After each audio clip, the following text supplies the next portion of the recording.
The girl in the wreckage, the forest was quiet. Only the sound of birds and the wind moving through the trees could be heard. Jason moved slowly, his boots crunching on dry leaves. He was a scavenger, always looking for old tech or alien metal. He could sell, but today was different. Something had crashed from the sky last night. A bright flash, a loud boom. He saw it from his home. Now he was here to check it out. After 1 hour of walking, he found it, a strange black ship, half buried. In the ground. Smoke rose from its broken body, the metal looked burned. It wasn't human-made. It was alien. Jason walked closer, his hand near his small plasma pistol. He didn't expect anything alive. Usually, no one survived these crashes. He stepped inside. Through a large crack in the side. It was dark, but his flashlight showed twisted wires, strange machines, and signs of fire. Then, he heard it, a soft sound. Like crying. Jason froze. He turned off the light and listened again. Yes, there it was. A small voice. A girl's voice. He followed the sound carefully, deeper into the wreck. Then, behind a broken wall, he saw her. She sat on the floor, hugging her knees, shaking. Her skin had a soft blue glow. Her hair was silver white. She looked almost human, but not fully. Jason raised his weapon slowly. "Who are you?" he asked. The girl looked up. Her glowing eyes were full of fear. Tears ran down her cheeks. "Please, don't shoot," she whispered. Her voice was soft and broken. "I'm not a soldier. I'm not dangerous." Jason lowered the weapon, just a little. "Then what are you?" she hesitated. "I ran away. I didn't want to fight. They were taking children like me to war. I escaped before they reached orbit. Please, let me stay. I'll be a good girl, I promise." Jason looked at her closely. She was hurt. Her leg was bleeding, and her shoulder had burn marks. But she was still alive. "Why should I trust you?" he asked. "Alira, that was her name, looked down. You shouldn't. But I have no one else. If your people find me, they'll hand me over. If my people find me, they'll kill me. Please, let me stay," Jason sighed. He wasn't a soldier either. He was just a man who survived by finding broken things and selling them. And now, he had found something, someone very rare. "You need help," he said. "That leg is infected." She nodded slowly. "But I can't go to your doctors. They'll report me." Jason thought for a moment. He had medical supplies at home, old but useful. He had a small underground room. No one knew about it. He didn't know why he was doing it, but something about her voice, her tears, felt real. "Not like a trap, all right?" he said. "I'll help you, but you have to stay quiet. No one can know." Alira's eyes widened with hope. "Thank you," she whispered. "Thank you." Jason helped her stand. She was weak, but she tried to walk. He put her arm over his shoulder and slowly led her out of the ship. As they walked through the trees, the forest returned to its calm, but something watched them. A small drone, hidden high in the branches, followed their movement. Its red light blinked once, then disappeared. Hidden among us, the door creaked open slowly. Jason stepped inside his small underground cabin, helping Alira walk beside him. The room was quiet, lit only by old yellow lights hanging from the ceiling. It smelled of dust, oil, and forgotten things. Alira looked around. Everything was strange to her. The wooden shelves, the old books, the machines Jason had collected over the years. She had never seen a human home before. Jason led her to a soft chair and helped her sit. Her body was weak and her breathing was slow. "I need to clean your wounds," he said. She nodded without speaking. Her eyes were full of pain, but she didn't cry this time. Jason opened a small metal box. Inside were old bandages, a few pills, and a small healing spray. Not perfect, but better than nothing. As he cleaned the blood on her leg, she winced. "I'm sorry," he said. "It's okay," she whispered. "It doesn't hurt as much as being alone." Jason paused. He didn't know what to say. She was just a girl. A strange, glowing, alien girl. But right now, she was more human than any machine he had ever found. "Why did you really run away?" he asked softly. Alira looked up. Her silver hair fell across her face. "They call us weapons," she said. "Children born for war. My planet doesn't raise kids, it trains them. I didn't want to kill people. I didn't want to become something I hate." Jason sat down across from her. She continued, her voice low. "When I escaped, I had nowhere to go. I thought Earth would be safe. I watched your planet from space. It looked peaceful, kind. I was wrong, wasn't I?" Jason didn't answer. He wasn't sure if Earth was kind anymore. Meanwhile, in the forest, the small black drone flew silently above the trees. It sent signals back to a hidden ship hovering high in the sky. Inside the ship, a cold voice spoke. "Target is alive. Alien child is with human. Orders?" Another voice answered, deeper and cruel. "Observe them. If the human protects her, he becomes an enemy too." Back in Jason's hideout, Ali Ray touched the old radio on the table. "What is this?" Jason smiled a little. "That's a radio. Humans used it to talk to each other before we had faster tech. You press this and speak." Alira pressed the button gently and whispered, "Hello?" Static answered her. She looked up. No one's listening. Jason shrugged. "That's normal. Most people stopped listening years ago." Alira leaned back. Her eyes looked heavy. "Can I stay here?" she asked again. "Just until I heal." Jason thought for a long moment. "Only if you follow the rules." She nodded. "What rules?" "First, never go outside during the day. Too many drones, patrols, and cameras. Second, never touch anything without asking me.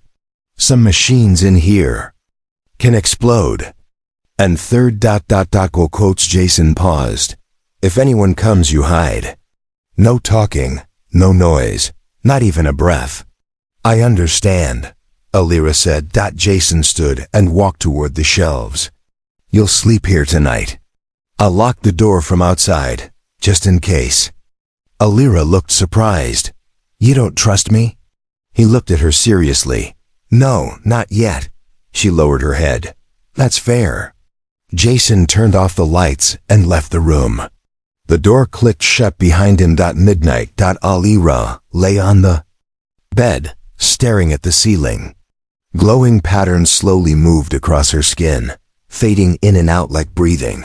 Then she heard it, a soft sound, like metal tapping metal. She sat up quickly. Footsteps. Not Jason's. Her eyes glowed brighter, fear rising inside her. She stood slowly and moved to the corner of the room. The sound came again. Click, click, scrape. Then silence. She waited. Nothing. After 5 long minutes, she whispered to herself. Maybe it was just the wind. But high above the underground hideout, hidden in the trees, a drone watch. Had found her, and it wasn't alone. "They're watching us." Jason woke up suddenly. He didn't know why, but something felt wrong. The room was dark. The air was still. But his skin crawled, like invisible eyes were watching him. He sat up on his old mattress and reached for the scanner beside his bed. The small device blinked red. Motion detected. 2:41 a.m. Jason's heart beat faster. He grabbed his jacket, picked up his plasma pistol, and walked silently down the metal stairs into the underground room. The door was still locked. No sign of force. He unlocked it slowly. Inside, Alira was awake, sitting on the edge of the bed, her eyes glowing faintly in the dark. "You felt it too?" she whispered before he could ask. Jason nodded. "Something's out there." Alira stood. "They found me." Jason closed the door behind him. "How?" "I've hidden you well. No signals, no noise." Alira looked up, serious. "They don't need signals, they feel us." Jason frowned. "Who?" She hesitated. then said one word, hunters, far above Earth. In a cold, black ship orbiting the planet, 3 tall figures stood around a glowing map. Their faces were covered with dark masks. Their armor looked like bone. One of them spoke. The girl survived. The human hides her. Another replied, we will retrieve the subject. If the human resists, terminate both. A third voice, softer, said, let them think they are safe. Let them sleep a little longer. We watch. We wait. Back in the underground room, Jason handed Alira a small tracking blocker. Put this in your pocket. It hides your energy. I should have given it to you earlier. She nodded and clipped it to her clothing. Jason moved to the wall and opened a hidden panel. Inside was a metal box with 2 devices. Emergency teleporter? She asked. Homemade, Jason replied. One use. It can take you 5 kilometers in any direction. What about you? Jason looked at her. I stay. I built this place. I know its secrets. If they come, I slow them down. Alira's voice broke a little. Why are you helping me? You barely know me. Jason paused. Because I've seen war. I've seen what it does to children. No one helped me when I was young. Maybe this is my second chance. Alira smiled, just a little. Then I'll fight too. I won't run again. Jason looked surprised. You? Sure. She nodded. I'm tired of being hunted. Suddenly, a sharp sound echoed from above, metal crashing. A door opening. Jason grabbed his weapon. Stay behind me. He turned off the lights. Footsteps. Slow. Heavy. 1, 2, 3. They were inside. Jason motioned for Alira to hide under the floor panel. She slipped inside silently and closed the hatch above her. Jason waited in the dark. Silent, calm. The door to the underground room creaked. A tall figure stepped in. Dressed in bone-white armor. No sound, no breath. Jason raised his weapon and fired. Boom. The shot hit the figure, but it didn't fall. It turned its head, slowly. Its eyes glowed red behind the mask. It spoke in a dead voice. Subject located. Human is hostile. Begin extraction. Jason backed up. Suddenly, the emergency teleporter on the wall blinked. It had activated on its own. Jason shouted, No, Alira, wait. Flash. The room lit up white. She was gone. The figure lunged at Jason, knocking him down. Jason hit the floor hard, but smiled through the pain. She's not here anymore, he muttered. The hunter scanned the room. Teleport trace detected. Pursuit mode engaged. The figure turned, climbed the stairs, and vanished into the night. Far away in a dark cave, Alira appeared in a burst of light, coughing from the smoke. She looked around. She was alone. No Jason, no hunters. She fell to her knees, shaking. I didn't want to leave him. Then, from the shadows, a new voice came. You're not safe here either. Alira turned quickly. A woman stood in the dark, human, but her eyes looked old. Too old. Who are you? Alira asked. The woman stepped forward. I'm someone who's been hiding a long time. Just like you. Alira's eyes widened. She wasn't alone anymore, but she didn't know yet. If that was a good thing. Voices from the past. The cave was cold. Alira sat near a small fire, her hands shaking. Smoke rose slowly to the ceiling, disappearing into the darkness above. Across from her, the woman watched quietly. Her face was marked by time, deep lines near her eyes, short gray hair, and a strange necklace that glowed softly blue. Alira finally spoke. Who are you? The woman smiled faintly. Name's Mara. Long time ago, I worked for the Earth Defense Network. Before I quit. Before I disappeared. Alira blinked. You're military? Used to be. Then I found something that changed everything. Mara stood up and walked toward the back of the cave. She pulled aside an old curtain made of animal skin. Behind it was a wall covered in holographic photos. glowing maps and alien symbols drawn in red ink. Alira stood slowly. Her eyes scanned the wall dot and froze. One of the pictures showed her. But, younger dot, she whispered. That's me. How do you have this? Mara didn't look surprised.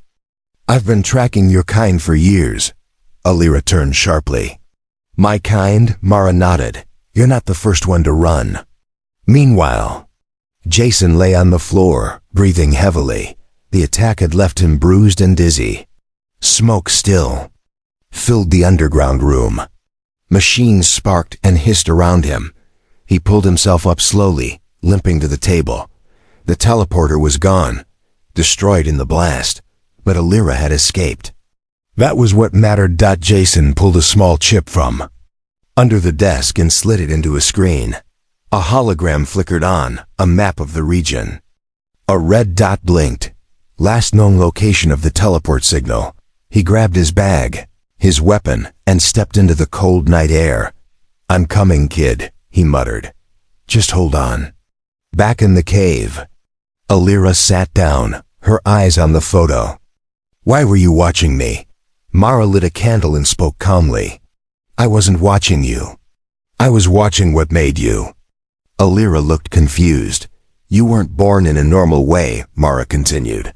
You were grown, built, like thousands of others. Designed for war, but something went wrong with you. Alira looked down.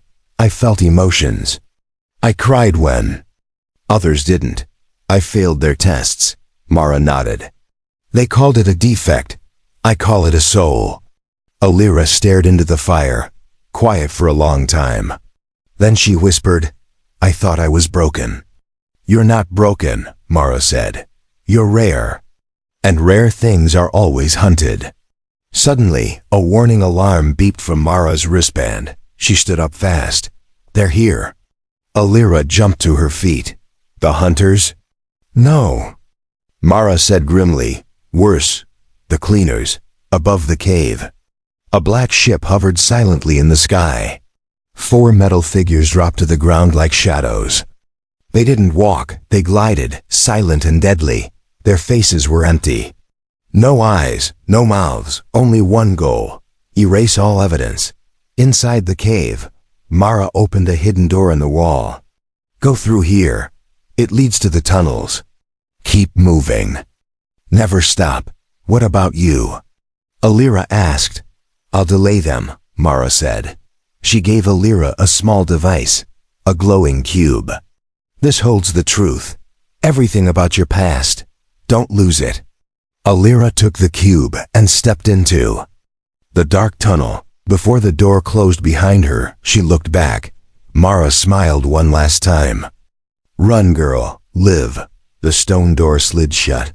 Seconds later, the cleaners entered the cave, silent. Cold. Mara stood by the fire, calm. You're late, she said. She's already gone. The cleaners didn't answer. The fire flickered, and the cave exploded, deep underground. Alira ran through narrow tunnels, holding the glowing cube tightly in her hand. She was alone again. But now she had something. More than fear. She had questions. She had proof. And she had a man coming for her, somewhere. In the hills. Jason walked toward the mountains. The cold wind cut his face, but he didn't stop. Then he heard it. A soft voice on his old radio, full of static. It was her. Jason, if you're hearing this, they know what I am. But I don't know what I'm becoming. Jason stopped walking. His eyes narrowed, and he smiled. She's still fighting. What she's becoming. Lyra didn't remember falling asleep, but she woke up in a place that wasn't real. She stood in a field of white grass. The sky above her was silver, without sun or stars. Everything was quiet. Too quiet. In front of her stood herself, but not the same. The other Alira looked older, taller, and her eyes glowed bright gold. She spoke in a calm voice. You're changing. Alira stepped back. What is this place? A memory, the other version said. Or maybe a warning. Alira shook her head. I don't understand. You will, the voice replied. Because you are not just an escapee, you are a carrier. A seed, something they created and lost control of. Alira's heart beat faster. What am I becoming? The older version smiled, not kindly. Something they fear. She woke. Up gasping. Darkness, real air. Real stone walls. The dream was gone, but her hands were glowing, faint blue light spreading through her veins. She dropped the cube. Mara had given her. It pulsed. And then, without warning, it spoke. In a woman's voice. Project Edenfall. Subject AL017. Mutation stage, Phase 2. Alira stared. I'm a project? She whispered. The cube showed images, flashing fast. Cloning chambers. Children in tubes. Fighting. Screaming. One girl breaking free. Her.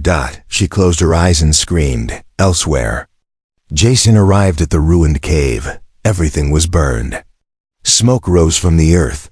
He found no bodies, just silence and ashes. But in the ashes he found a mark. A symbol burned into the stone. It looked like an eye made of wires. He knew what it meant. The cleaners were here. He scanned the area and found faint footprints, one small set heading toward the mountains. She's still alive. He smiled weakly and kept moving, far underground. Alira walked through the tunnels. Her skin still glowed, just a little. Her heartbeat felt strange, too slow, too calm. She no longer felt like a scared girl. She felt different. Ahead she saw light. She climbed toward it and stepped out into a hidden valley. Quiet, green, alive. But at the center stood a tower of black glass. She walked closer, drawn by something deep inside her. Something pulling her forward. Then she heard a voice. Not outside, inside her mind. Come home, little star. She dropped to her knees, holding her head. Stop, she cried. Get out. But the voice kept whispering. You are ours. You always were.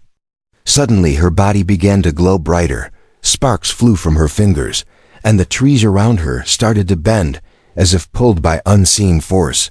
She stood, terrified. I don't want this. She shouted to the sky. Then the voice was gone. Silence.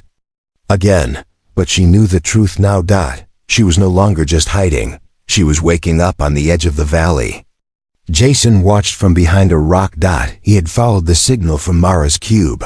But what he saw now stopped him cold. Alira stood in the field, glowing like a star. Energy twisting around her. He reached for his weapon, then stopped. She wasn't the same girl he had found in the wreck, but she was still her. Alira.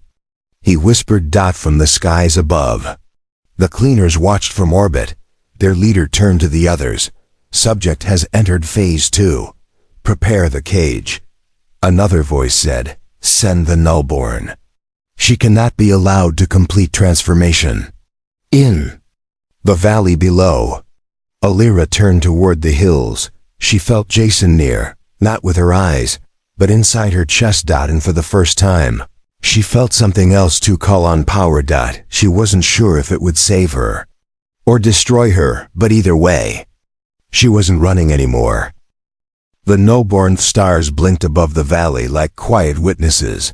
Alira sat near a rock, her breath steady, her hands glowing faintly. The wind moved around her, slow and strange, as if the world was listening. But something was wrong. She felt it in the earth, in the air. Like the world itself had stopped breathing. She stood up slowly. Then everything went silent. No birds. No wind. Not even her own heartbeat. A black shadow stepped into the valley. It wasn't walking. It floated just above the grass. 7 feet tall. Skin made of dark metal. Eyes like empty holes. No mouth. No voice. Just presence. Alira took a step back. Her power flickered. What are you? She whispered. The creature didn't answer. But in her mind, she heard it. A dry, dead whisper. I am the end of you. Jason heard the sound before he saw it. The wind stopped. The scanner in his hand went dark. His pistol jammed. Every machine around him went dead. He looked across the valley and saw a Lyra and something else. Something that wasn't alive and wasn't dead. Jason's eyes widened. Nullborn.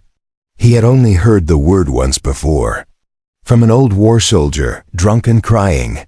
They send the Nullborn, the man had said, when they want to erase someone from existence, not kill. Erase.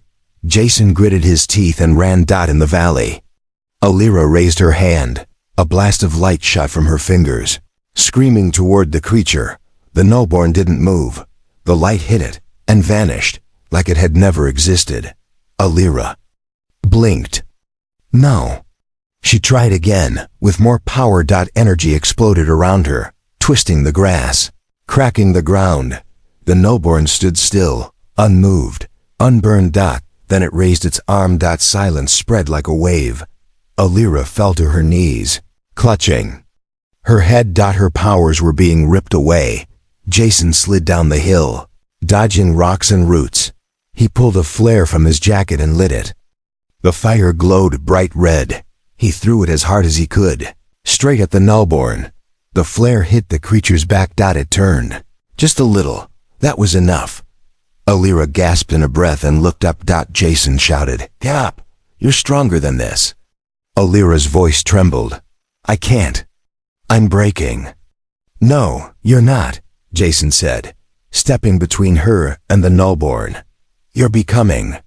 The Nullborn reached for Jason. Its hand passed through his chest like smoke, not touching his body, but draining something deeper. Jason fell to one knee, coughing. Lyra stood. Her eyes glowed brighter than ever before. Blue turned white. The earth around her lifted. Stones floated. She wasn't afraid now. She wasn't hiding. She was changing. She raised both hands. The wind roared. Back. Energy spun around her like a storm. The Nullborn hesitated for the first time. Then Lyra whispered, "I remember now." The valley shook. She walked toward the creature, slow, controlled. With each step, her voice grew louder. "I was made to end wars, but I choose peace, and I choose to live." She touched the Nullborn's chest. For a moment, nothing. Then a bright flash. The creature screamed without sound, cracked like glass, and shattered into pieces of shadow, and then silence. Jason opened his eyes slowly. He was alive. Barely. Lyra knelt beside him, glowing softly. "I'm sorry," she said. "I didn't want you to get hurt." Jason smiled weakly. "You saved me." She shook her head. "No, you reminded me who I am." They sat there in silence for a moment, watching the stars. But then Lyra looked toward the dark sky. "They know now," she said. "All of them, what I can do." Jason nodded. "Then we fight." She looked at him. "Are you sure?" He smiled. "You're not the only one becoming something new, far above Earth." The cleaners stood in silence, watching the valley from orbit. One of them spoke. "She survived the Nullborn." Another whispered, "Then we have a problem." A third voice spoke last. Cold. Final. "No. We have a war." The war she didn't start. The sky burned. Ships fell like rain. Fire lit the clouds. Lyra stood at the edge of the mountain ridge, her silver hair moving in the wind. The earth trembled under her feet. Above her, dozens of black warships filled the sky. "The Council Armada." She whispered. "They came for me." Jason stood beside her, holding his rifle. His voice was calm but firm. "No, they came because they're afraid of what you've become." Lyra looked at him. "Then I'll give them something to be afraid of." Jason smiled. "Now you sound like a human." 3 hours earlier, inside a mountain bunker, Lyra placed the glowing cube from Mara into a terminal. It unlocked everything: files, names, experiments. Truth. Project Edenfall wasn't just about creating soldiers. It was about creating a key, a living code that could control or destroy any machine race in the galaxy. That key was her. "I was never meant to choose," she said. They built me as a weapon, not a voice. Jason looked at her gently. But you're choosing now. Present moment. The first warship opened fire. Blue beams hit the ground near the mountain. Exploding rock and trees. Jason turned to Alira. We have 20 minutes before they reach the bunker. Alira closed her eyes. Light glowed beneath her skin again. But this time it was calm, controlled. I'm not going to fight them the way they expect, she said. No more destruction. No more death. Jason looked confused. Then what? Will you do? She looked up at the ships. I'll speak. Above Earth, aboard the lead warship. The council watched Alira through cold screens. She's coming online, a voice said. Engage suppression code, another replied. She is not allowed to speak. But something was wrong. The command failed. Then the screens flickered, and she appeared. Not in person, but on every ship, every drone, every helmet. Alira's face, her voice, simple, clear, human. You tried to erase me, but I'm still here. You made me a weapon, but I am not your blade. I am choice. And I choose peace. Silence spread across the entire fleet. A few soldiers took off their helmets, one by one. Ships stopped firing. The leaders screamed in panic, but no one listened. Her voice was louder than their fear on Earth. Jason watched as the ship slowly pulled away, rising higher into the sky. He turned to her. You did it. Alira looked tired, but strong. I didn't destroy them. I gave them a chance not to become like me, or worse. Jason nodded slowly. But what now? She looked out toward the horizon. Now the world knew what she was. Some would want her gone. Some would want her worshipped. Most would never understand. But Jason smiled. You're not alone anymore. 1 week later, deep in a quiet forest, Alira sat on a log, drawing with a stick in the dirt. Jason cooked over a fire. A small radio crackled nearby. Reports of council resignations. Soldiers laying down arms. A fragile silence spreading across worlds. Jason handed her a cup of water. We may have stopped one war, he said, but there are more waiting. She nodded. Maybe, but I won't run anymore. He raised an eyebrow. And if they come again? She looked up, calm and certain. Then I'll remind them. Final scene. A new star shines in the sky, soft and bright. Some say it's a ship. Some say it's her. All they know is the girl who whispered, I'll be a good girl, I promise. Became something the universe had never seen before. Not a weapon, not a monster, not a victim, but a voice that changed everything.